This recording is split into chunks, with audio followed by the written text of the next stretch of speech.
रात हो चुकी थी। अरुण और विक्रम कई सालों तक शहर की भीड़भाड़ और शोरगुल में रहने के बाद वे अब अपने गांव लौट रहे थे।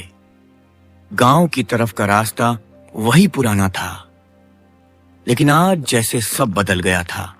आसमान में बादल काले और घने हो गए थे। अरुण, यह बादल कुछ ठीक नहीं लग रहे। देख, पूरा आसमान काला हो गया है। लगता है आज रात जोर की बारिश होगी। और न जाने क्यों मुझे यह हवा अजीब सी बेचैनी दे रही है, जैसे कुछ बुरा होने वाला है। अरे पगले, तू हमेशा डर जाता है। बारिश होगी तो क्या, हम तो गांव पहुंच ही जाएंगे। फिर पुराने घर में बैठकर चाय बनाएंगे और मजे करेंगे।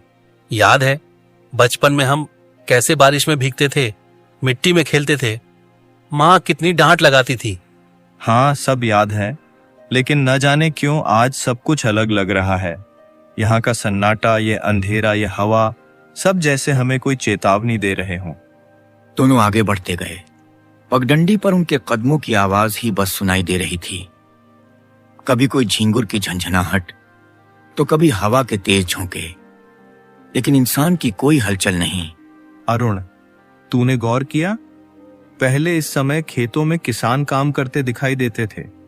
बच्चे दौड़ते भागते थे, लेकिन आज यहाँ कोई नहीं है। सब रास्ते खाली हैं। ये सब सामान्य नहीं है। हो सकता है बारिश के डर से सब जल्दी घर चले गए हों। गांव के लोग हमेशा मौसम को लेकर ज्यादा ही सतर्क रहते हैं। विक्रम चुप हो गया। उसके मन में बचपन की यादें उमड़ पड़ी। वो किस्से जब दादी रात को कहानियां सुनाती थीं। बरसात की रात, गांव का सुनसान रास्ता और परछाइयों में छुपे भूत प्रेत। वह हमेशा उन कहानियों से डरकर मां की गोद में जा छुपता था। हवा का एक तेज झोंका आया और पेड़ की डालियां एक दूसरे से टकराईं। आवाज ऐसी आई जैसे कोई भारी दरवाजा धीरे धीरे चरमरा कर खुल रहा हो। विक्रम का दिल एक पल को तेजी से धड़क उठा। तूने सुना? उसने घबराकर पूछा। हाँ, लेकिन यह तो बस पेड़ों की आवाज है। तू हर आवाज में डर ढूंढने लगता है। अगर ऐसे ही डरता रहा तो गांव तक का सफर कैसे पूरा होगा? विक्रम ने होंठ भींच लिए, लेकिन उसकी आंखें लगातार इधर उधर घूम रही थीं।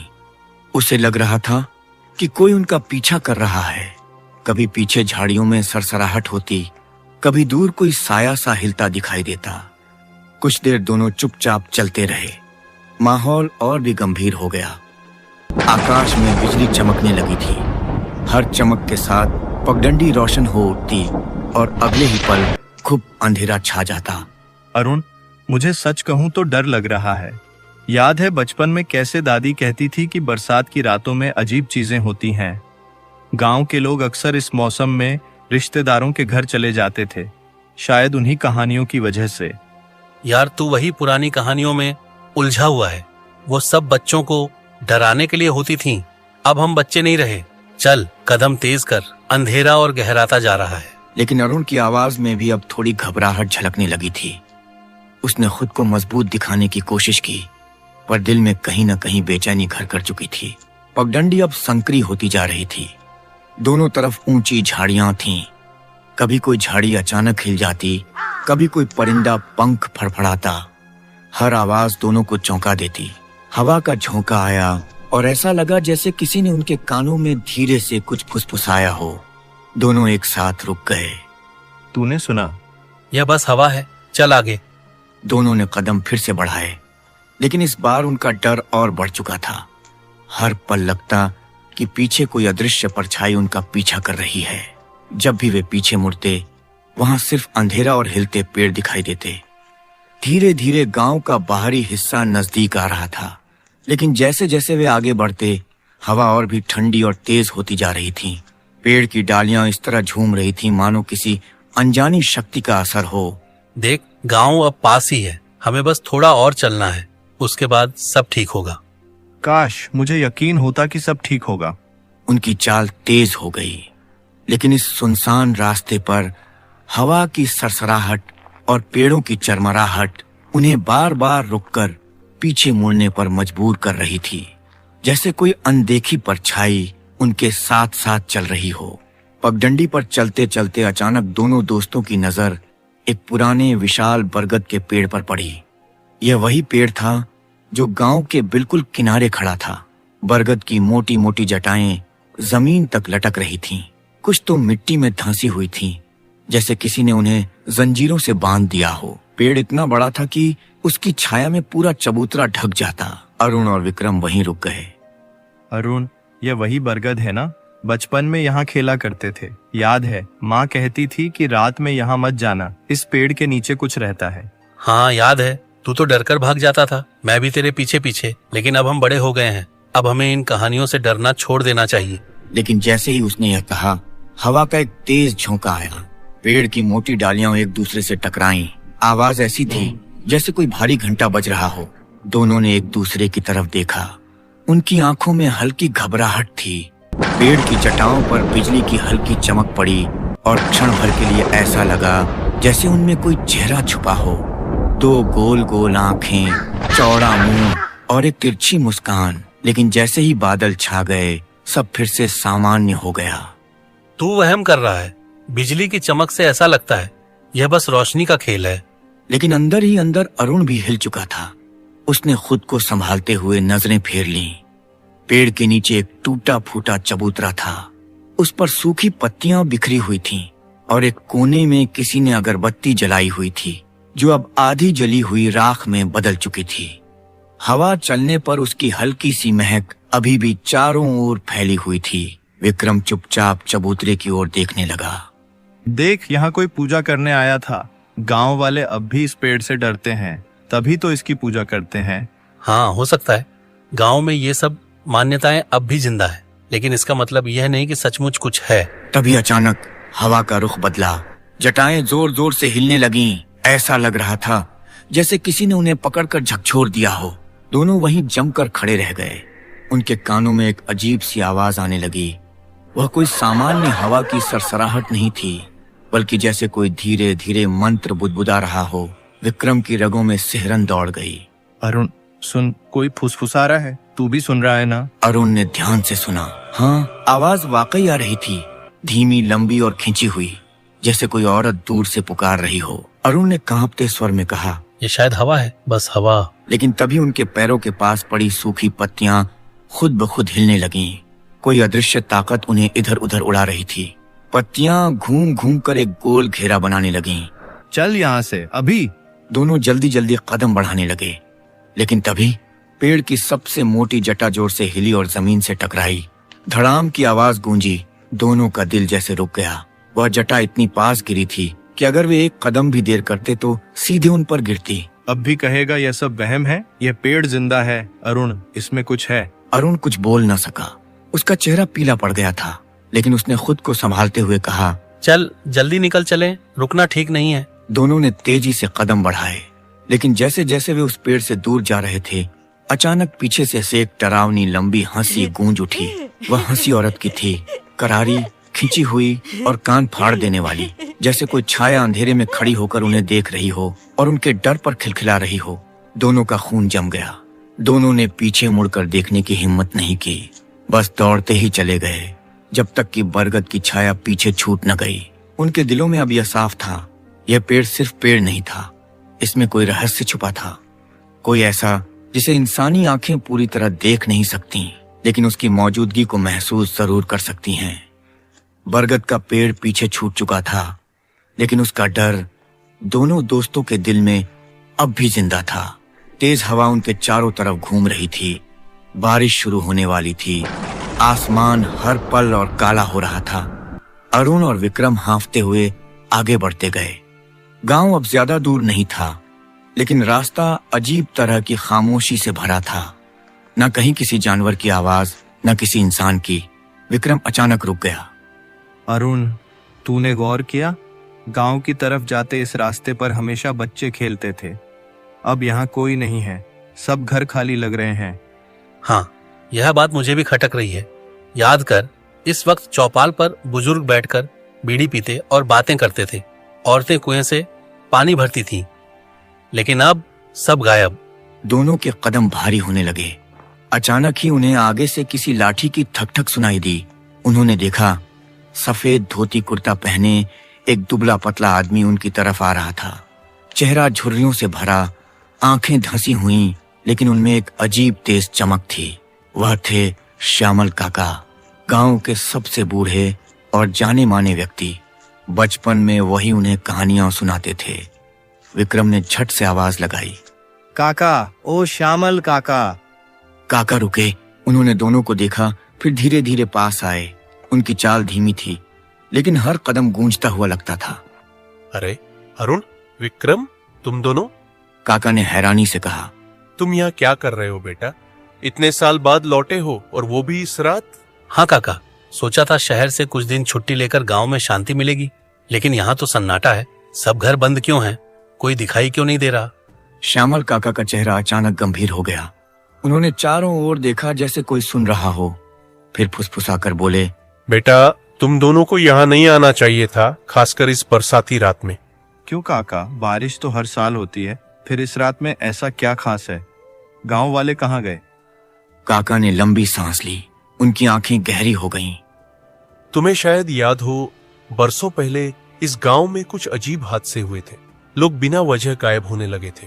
कहा जाता है कि जब जब सावन की भारी बारिश होती, कोई न कोई गांव से लापता हो जाता और अगले दिन बरगद या पुराने घरों की दीवारों पर अजीब निशान पाए जाते। लेकिन काका, ये सब तो बस अफवाहें थीं। बचपन से हम यही सुनते आए हैं। नहीं बेटा, यह अफवाह नहीं है, यह सच्चाई है जिसे गांव वाले मानते भी हैं और उससे डरते भी। यही वजह है कि बरसात शुरू होने से पहले सब लोग अपना घर छोड़कर रिश्तेदारों के पास चले जाते हैं। इस गांव में बरसाती रातें कभी सुरक्षित नहीं रहीं। विक्रम हंस पड़ा। काका, आप भी? आपने ही तो हमें हमेशा समझाया था कि अंधविश्वासों में मत पड़ो, और आज आप खुद वही बातें कर रहे हो। श्यामल काका की आंखों में चमक तेज हो गई। उन्होंने विक्रम की तरफ गहरी नजरों से देखा। अंधविश्वास और हकीकत में फर्क बहुत पतला होता है बेटा। कभी कभी जो चीज हमें कहानी लगती है, वही असल में हमारी जान ले लेती है। तुम दोनों को लगता है ये बस डराने की बातें हैं, लेकिन जो भी बरसाती रात में यहाँ रुका, वो कभी सुबह नहीं देख पाया। अरुण का दिल तेजी से धड़कने लगा। बरगद पर सुनी हंसी उसकी यादों में ताजा हो गई। उसने कांपती आवाज में पूछा, काका, ये सब क्यों होता है? आखिर इसके पीछे सच क्या है? श्यामल काका ने चारों ओर देखा। बारिश की पहली बूंदें टपकने लगी थीं। उन्होंने बहुत धीरे कहा, बरगद के उस पेड़ के नीचे और गांव के इस खालीपन के पीछे एक पुरानी रिवायत छुपी है। कहा जाता है, कई साल पहले यहाँ एक औरत आई थी। लोग उसे बरसाती दायन कहते थे। वो बारिश के मौसम में ही दिखाई देती थी। कहा जाता है, गांव वालों ने उसे मारकर इसी पेड़ के नीचे दफना दिया था, लेकिन उसकी आत्मा कभी शांति नहीं पाई। अब हर सावन की रात वही लौट कर आती है, लोगों को ढूंढने, अपने साथ ले जाने। काका की आवाज टूट रही थी, जैसे बोलते बोलते भी उन्हें डर लग रहा हो। अरुण और विक्रम जड़वत खड़े रह गए। उनके गले सूख गए। आसमान गरजा, बिजली कड़कड़ाई और उसी रोशनी में काका का चेहरा और डरावना लगने लगा। काका, आप हमें डरा रहे हैं। भूत प्रेत जैसी कोई चीज नहीं होती। हम शहर से आए हैं, हमें पता है ये सब बस दिमाग का खेल है। तो तुम रहो यहाँ, लेकिन याद रखना, मैंने चेतावनी दी थी, बरसाती दायन जब आती है तो किसी को छोड़ती नहीं।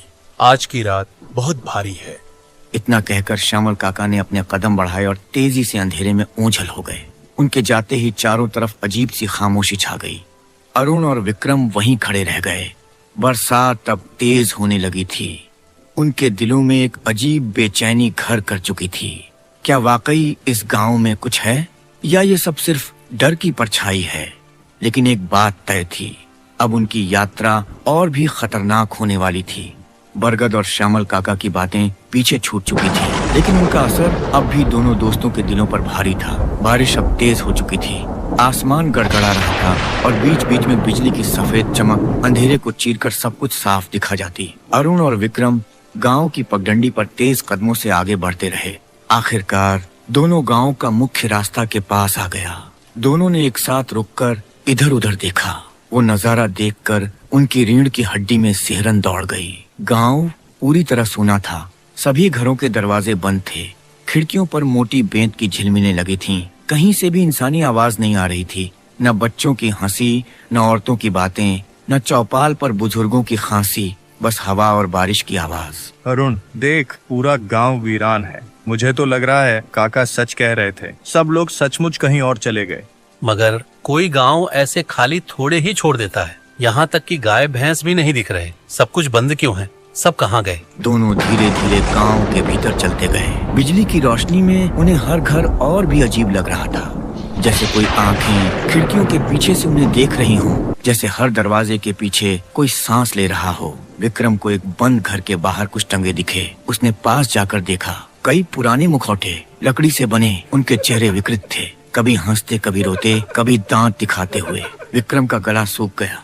उसने धीमे स्वर में कहा, अरुण, ये वही मुखौटे हैं जिनके बारे में काका ने कहा था। क्या यह सब उस बरसाती दायन से जुड़ा है? यह बस गांव की परंपरा होगी। लोग सजावट के लिए टांग देते होंगे। लेकिन उसके शब्दों में आत्मविश्वास बिल्कुल नहीं था। तभी अचानक एक खिड़की की आवाज के साथ खुल गई। भीतर अंधेरा था। दोनों ने तुरंत उधर देखा। उन्हें लगा जैसे कोई छाया अंदर खड़ी है। लेकिन बिजली चमकते ही विक्रम का दिल जोर जोर से धड़कने लगा। वहाँ कुछ नहीं था। अरुण, अब तो मुझे यकीन हो गया है, यहाँ कुछ ठीक नहीं है। हमें वापस जाना चाहिए। अरुण भी कांप रहा था, लेकिन उसने खुद को कड़ा करते हुए कहा, नहीं, अब वापस नहीं। हम यहाँ तक आ गए हैं। अगर आज लौटे तो हमेशा डर हमारे पीछे रहेगा। सच का सामना करना ही पड़ेगा। दोनों आगे बढ़े। गांव के बीचों बीच चौपाल था। जहाँ कभी चहल पहल रहती थी, वहाँ अब सिर्फ टूटी चारपाई और बिखरी राख पड़ी थी। मिट्टी में ढोल के निशान साफ दिख रहे थे, जैसे अभी अभी यहाँ कोई बजाकर गया हो। अचानक उनके कानों में ढोल की धीमी थप थप थप गूंजी। वो आवाज धीरे धीरे पास आती जा रही थी। लेकिन अजीब बात यह थी कि आसपास कोई नहीं था। बस आवाज थी जो खाली गलियों में गूंज रही थी। अरुण और विक्रम ने डर से एक दूसरे की तरफ देखा। कौन बजा रहा है ये ढोल? तभी उन्हें चौपाल के कोने पर दो बूढ़ी आकृतियां दिखाई दी। सफेद कपड़े पहने, झुकी हुई। दोनों वहीं चारपाई पर बैठे थे, जैसे उनका इंतजार कर रहे हों। अरुण और विक्रम धीमे कदमों से उनके पास गए। अरुण ने कांपते स्वर में पूछा, काका, यहाँ क्या हो रहा है? ये मुखौटे, ये सन्नाटा, ये ढोल की आवाज, सब क्या है? बूढ़ों ने धीरे धीरे सिर उठाया। उनकी आंखें अजीब थीं, गहरी, खोखली, और उनमें अजीब चमक थी। उनमें से एक ने भारी स्वर में कहा, ये बरसाती दायन का खेल है। गांव के लोग जानते हैं, इसलिए सब भाग जाते हैं। पर तुम यहाँ क्यों रुके? काका, ये दायन क्या सचमुच होती है या ये बस डराने की बातें हैं? दूसरे बूढ़े ने हल्की हंसी हंसी। उसकी हंसी इतनी अजीब थी कि सुनते ही दोनों दोस्तों की सांसें अटक गईं। नहीं बेटा, ये कहानियाँ नहीं। बरसात की हर रात वह लौटती है और जो भी बाहर भटकता है उसे अपने साथ ले जाती है। फिर वो कभी इंसान नहीं रहता। अरुण का गला सूख गया। उसने कांपते हुए कहा, तो हम अब क्या करें? कैसे बचें? बचना है तो भाग जाओ, लेकिन शायद अब बहुत देर हो चुकी है।